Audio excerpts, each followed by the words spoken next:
De volta com o Giro Esportivo e agora sim, gente, muito bem-vindo, Sérgio Krisanski. É um prazer estar aqui na TV Plan, um convite seu. É sempre uma honra para mim poder participar, principalmente desse seu programa. Você que é um jovem apresentador. Com certeza. E se sobressaindo muito bem no esporte local e nacional também. Muito obrigado. E olha, gente, esse aqui é colorado, viu, gente? Gaúcho, natural. E falar um pouquinho do futebol, né? Como é que tá o futebol gaúcho, rapaz?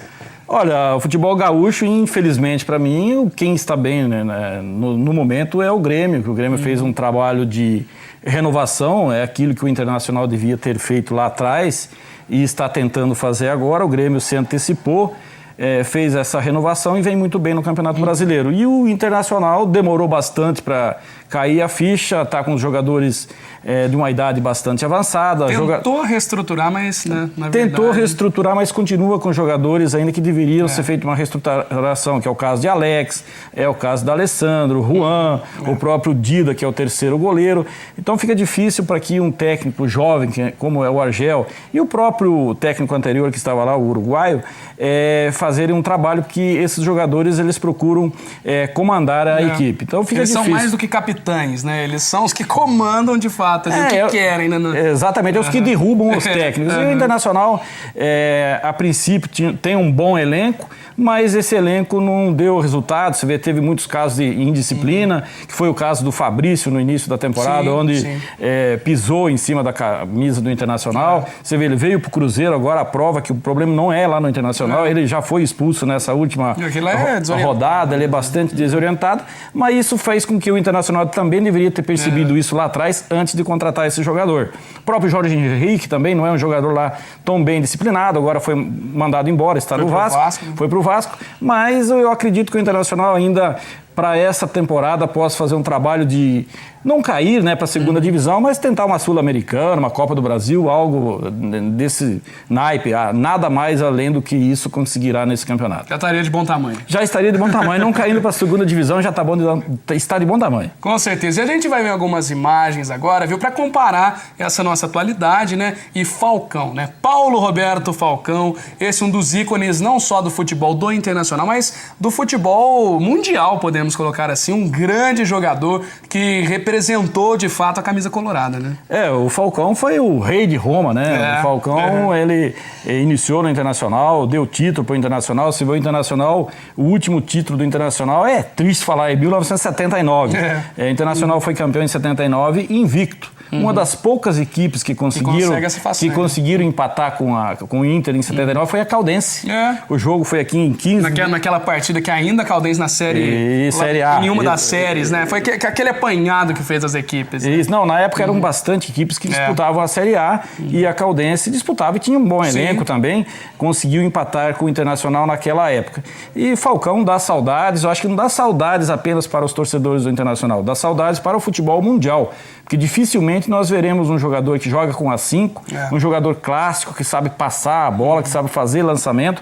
E isso nós hoje não conseguimos ver no futebol moderno. E mais uma vez a questão do amor pela camisa também, né? Indiscutível isso. Indiscutível, hoje mudou muito. Hoje, para começo de conversa, os melhores jogadores não são do clube, são de empresários. Então, cada momento, você vê o Internacional, eu vou te dar um exemplo bem recente, contratou o Arangues, um bom jogador que jogava bem no meio de campo, mas logo em seguida já teve que se desfazer, porque os empresários quiseram fazer dinheiro. O passe não é do clube, então fica difícil para as equipes montarem jogadores que vistam a camisa como era antigamente. Antigamente tinha esse amor. A gente põe como exemplo o Marcos, por exemplo, né? O goleiro até mais recente esse, né? A questão, gosto de falar assim porque preferiu ficar na Série B do que ir pro Arsenal, ia ganhar no mês que ele ganharia no ano inteiro. E assim mesmo a gente não tem mais no futebol. Ficam exemplos do passado. Né? Nós temos hoje o exemplo do Jefferson, do Botafogo também. Rogério Ceni, pode-se dizer que sim. O Rogério Ceni já numa situação um pouco melhor, que ele tem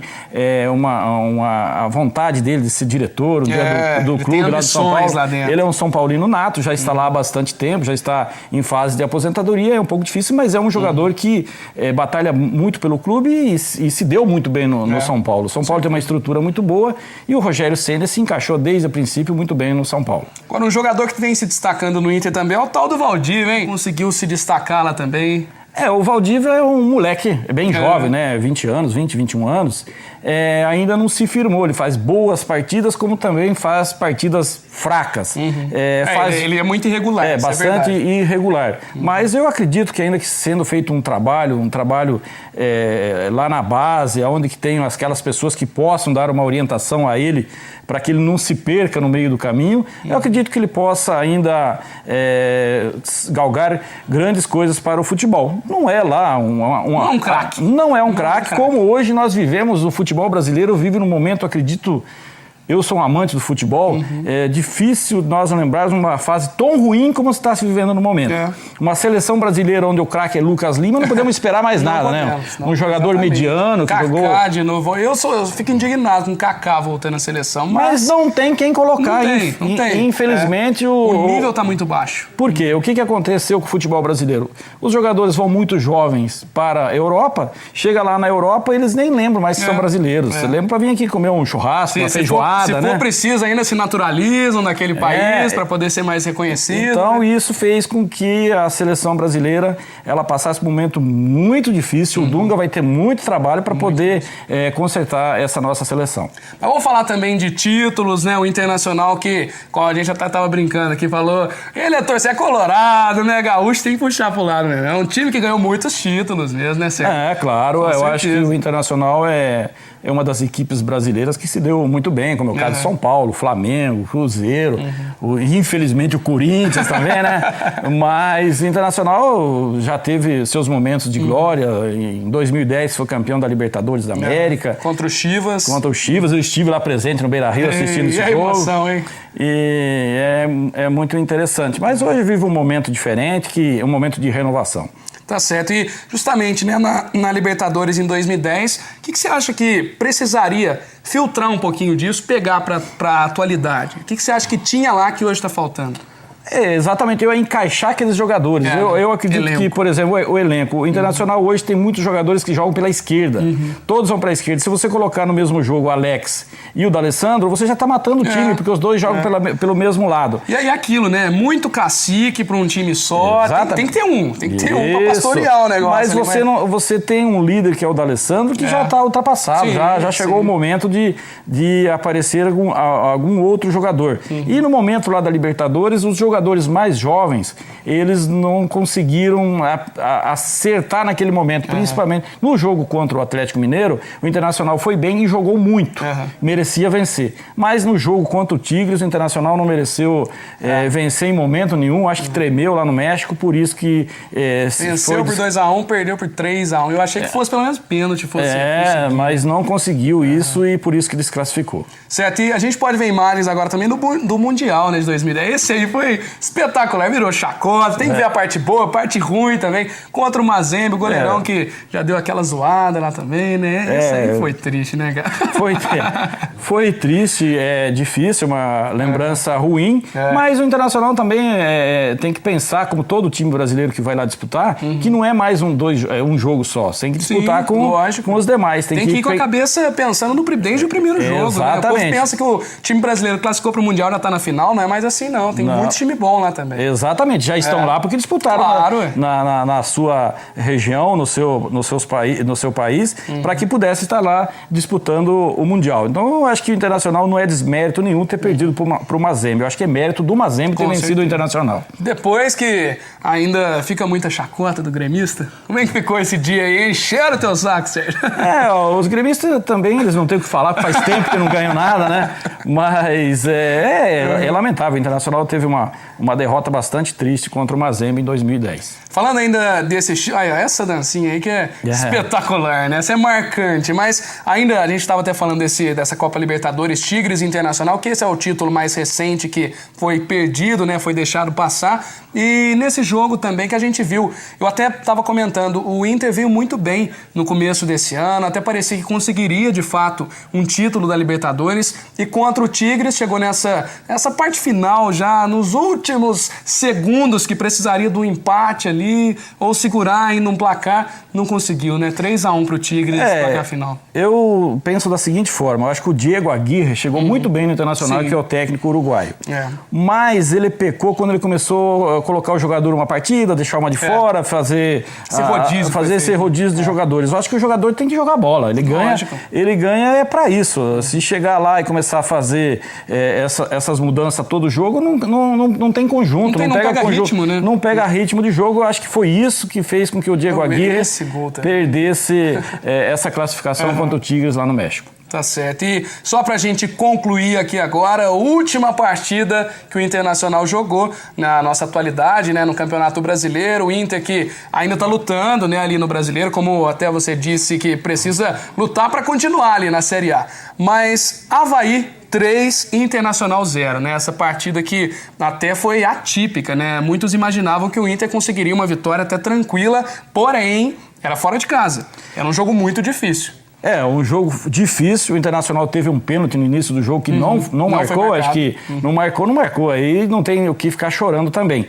Mas pela equipe que o Internacional tem hoje, não é fácil também vencer a equipe do Avaí. Se nós analisarmos como está o futebol brasileiro hoje, Luiz Felipe, a prova está aqui em Poste Caldas. O Yuri tá saindo da 4ª divisão, indo para a 1ª divisão. Ele tá dando um salto assim. E não é lá um jogador, é um bom jogador, não é um jovem jogador, não é uma jovem promessa. Então, o futebol está muito nivelado. Você vê o Corinthians venceu o Chapecoense por 3-1, mas não foi aquela... Difícil, foi um jogo difícil que o Chapecoense também teve as suas oportunidades que poderia ter vencido. Então, eu acho que o Internacional, a partir do momento que tomou 2-0, o terceiro foi apenas uma consequência. E muitas vezes o que está acontecendo é que o placar não diz nem o que o jogo aconteceu, né? Partidas que ficam 3-4-0 e, na verdade, a outra equipe foi superior, são jogadores que estão sendo oportunistas. Aproveitam, são 4 finalizações, 4 gols, enquanto a outra equipe vai lá, 22 finalizações, não consegue finalizar com perfeição. Né? Mas não foi o caso do jogo do Inter e Avaí. Nesse caso, não. O jogo do Internacional e Avaí, o Internacional jogou muito mal, a não ser o pênalti no início da partida que não foi marcado, que poderia mudar a história do jogo, mas o Internacional não foi muito bem. Acredito que mudando um pouco, passando para o jogo de hoje vai ser um divisor. O Internacional tem 28 pontos e joga contra o Vasco, que é o último colocado, né? O Vasco, se eu não me engano. O Vasco tem 13 pontos lá, né? O Vasco, se o Internacional perder hoje, já começa a ter mais uma crise lá no Beira-Rio. Eu acredito que o Internacional precisa vencer hoje, vencer bem, que aí já vai para 31 pontos e possa começar a pensar em uma Sul-Americana, uma Copa do Brasil para a próxima temporada. Com certeza. E, ô Sérgio, vamos deixar seu voto aqui já para nossa enquete, hein? Para você, quem vai ser o artilheiro do Brasileirão? Tá cedo para falar, mas já dá para esboçar alguma coisa. Né? Olha, pelo gol que ele fez nesse final de semana, é Ricardo Oliveira. Não tem o quê. O cara é craque, né? Não, acho que craque... Tá voltando, eu acho que craque ele não não, né? Porque senão com esses jogadores que nós temos na seleção, ele podia estar lá também. Podia estar lá, né? Mas ele é um bom jogador, tem sorte, arrisca, né? Porque ele é um finalizador. O chute que ele deu no domingo poucos jogadores que fazem isso. Você tem que arriscar e chutar para ver o que acontece. Eu acho que foi o caso dele no jogo de domingo, onde fez com que o Santos vencesse a equipe do Cruzeiro por essa jogada do Ricardo Oliveira. Então eu acredito que o Ricardo Oliveira, sem sombra de dúvida, vai se sobressair muito sobre os demais atacantes no campeonato desse ano. Beleza, Sérgio, muito obrigado, viu? Nós vamos para um break rápido aqui no Giro Esportivo, mas é assim, viu? Você de casa um dia pode estar comigo aqui representando seu time do coração, viu? Vamos para um intervalinho rápido. Valeu, Sérgio. Valeu. Obrigado.